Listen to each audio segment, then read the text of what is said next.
Hello everyone, welcome back to FPL STAR. Today I gonna discuss about weekly transfer plan for Game Week 31. Before starting, if you are new in this channel, please subscribe this channel. Now let's start.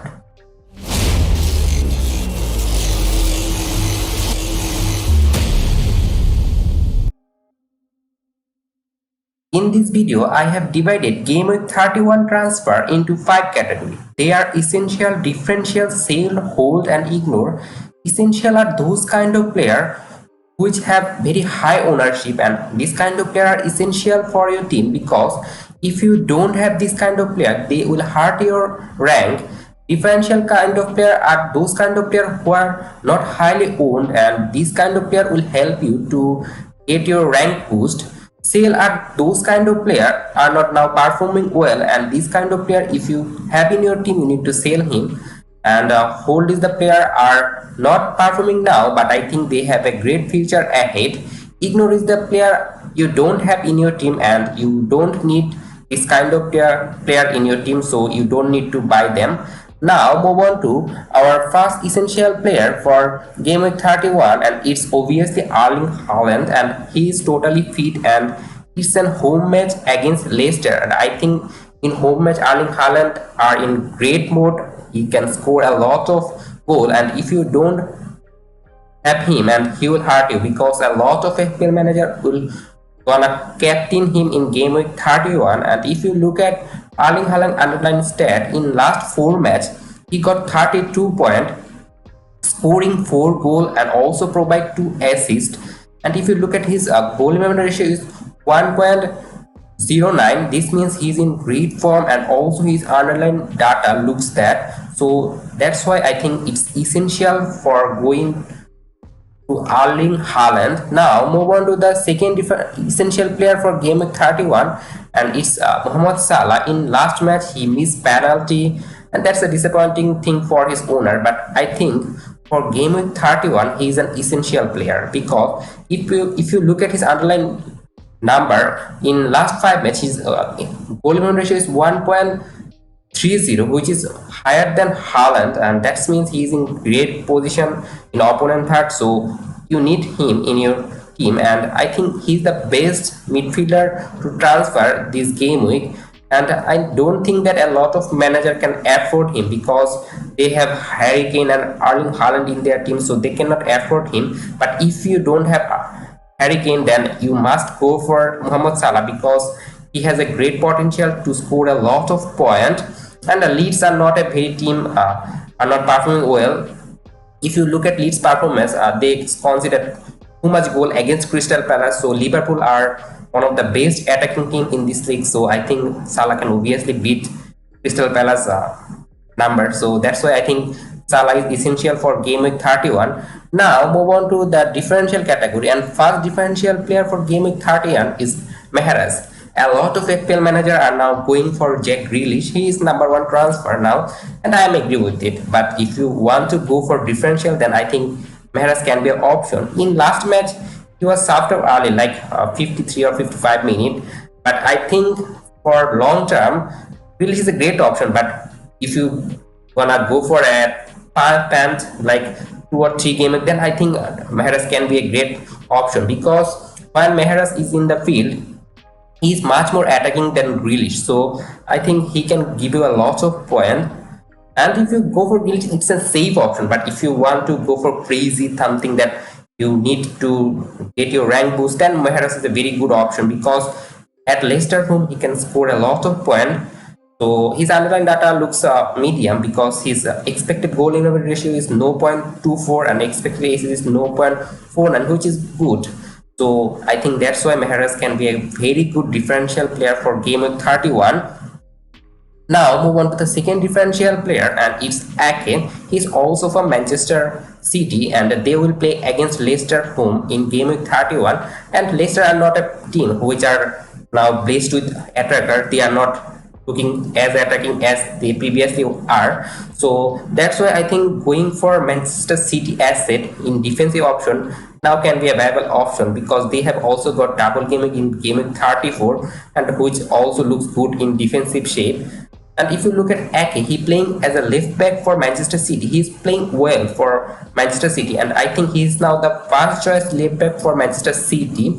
So that's why I think you can go for Ake, and he also got some attacking ability, like his goal ratio is 0.15, and City is the best defensive team in English Premier League. So that's why I think going for City defender, and Ek is also very cheap, so it's a differential option because he has just 4.3% ownership.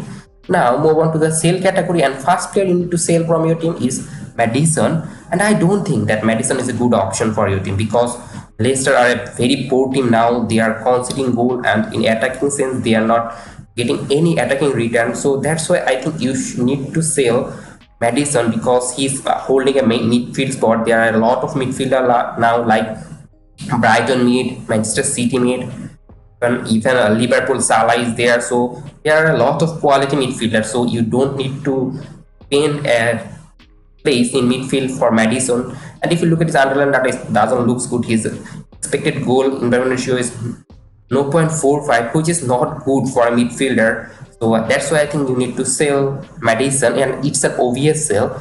The second sell for Game Week 31 is Trossard, as Gabriel Jesus is now fully fit. So I don't think that Trossard will get a lot of minute in next 5. So that's why I think you need to sell Trossard because he will not get minutes. His underlying data looks good, like goal ratio is 0.98, and if you look at his underlying data, it's most probably assist possibility because he's a good creative player, but in goal threat he's not there, so that's also not in his favor. But he's a good creative player, and most important thing about Trossard is his minute. I don't think he will play minutes a lot in next 5. So, and also their fixture looks bad from Game Week 33, like Manchester City away match, and in Game Week 34 Chelsea home it looks good, but Newcastle away is not a good fixture because at home Newcastle are a very good team. So that's why I think you should sell Trossard. Now move on to the hold category, and first player you need to hold in your team is Bruno Fernandes. In the last few matches he was disappointing because he was playing in the double pivot and not attacking at all.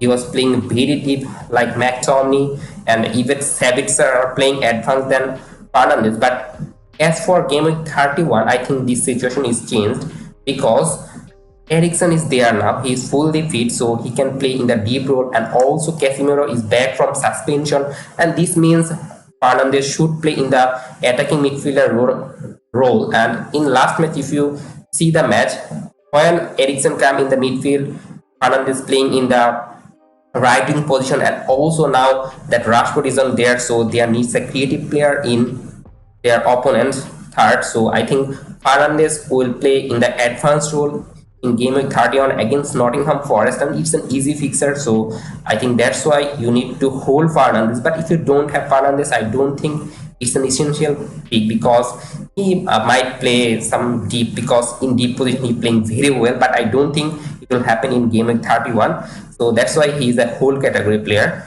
Now move on to the second hold player, Game Week 31, and it's Ben Chilwell. In the last match he was benched, and that's a disappointing thing for his owner. But it might be that their new coach Lampard opt Cucurella because he's a new player and Lampard doesn't manage him, so he might give chance to Cucurella to prove himself. But I don't think that Cucurella is playing well, and that's why they have also Champions League game against Real Madrid at Santiago Bernabeu. So that's why I think Chilwell might be rotated, and that's why he's rotated. And if you look at his playing, he is very much creative player for Chelsea, and he's one of the attacking player for Chelsea, like he taking all the set pieces for Chelsea. So I think that's why you should hold Chilwell to observe him 2 or 3 game week. The one thing is against him is that now Chelsea is moving to 4 in the back formation, and in this formation Chilwell will play as a left back, so he will not be as attacking as he was early in his left wing back position. So that's a concerning thing. But if you have Chilwell, you need to hold him for 2 or 3 game week to observe. Now move on to the next category, and first ignored player for Game Week 31 is Olise. In last match he is provide 3 assists, and that's an unbelievable one, because I don't think that any Crystal Palace player are that much capable of getting this kind of playmaking play, but always make it. But I don't think that it will stay long. Though Crystal Palace attacking data looks now quite good than previously, but I don't think that it's an option to go for Olisa. He's just 5.4. His value is cheap, but there are a lot of quality midfielder in FPL, so don't go for this punch for game week 31 and ignore Olisa, because though his fixture looks good, he's not a good option. He's just one game week wonder, I think. Now move on to the second ignore player, and it's Nick Pope, and a lot of FPL manager are transferring him in, but I don't think it's a brainer, because in last match he saves one penalty for Newcastle against Brentford attacker Ivan Toney, but I don't think it will happen in every game week. And if you look at the goal conceded ratio per match for Newcastle is 1.08, which is higher than many kind of opponents. And if you look at Manchester City, that was 0.49. So Newcastle goal conceded ratio is quite higher. And if you look at Nick Pope fixture, it's Aston Villa away in game week 31, and Watkins is in amazing form, and against Tottenham Harry Kane is there, so I don't expect clean sheet in these two. And if you have Newcastle defender, that's perfectly okay, you can play him. Or if you have opinionating, you can obviously play him against Aston Villa, but I don't think it's needed transfer to buy Pope is a good idea, and that's why he's in the ignore category. Now I will summarize them all. The essential player for game week 31 is Erling Haaland and Mohamed Salah. Both these players have good potential to score a lot of points in game week 31 and in future also. The differential player for game week 31 is Mahrez and Ake. They have very low ownership, and you need to sell Madison and Trossard if you have them. The whole category is the pair is Fernandes and Chilwell, and I think they will play better in next recent future. So that's why you need to hold Fernandes and Chilwell and ignore Olisa and Pope for game week 31. So that's all for today. If you enjoyed this video, please like this video, and if you are new in this channel, don't forget to subscribe this channel and also click the bell icon. Good luck for your team.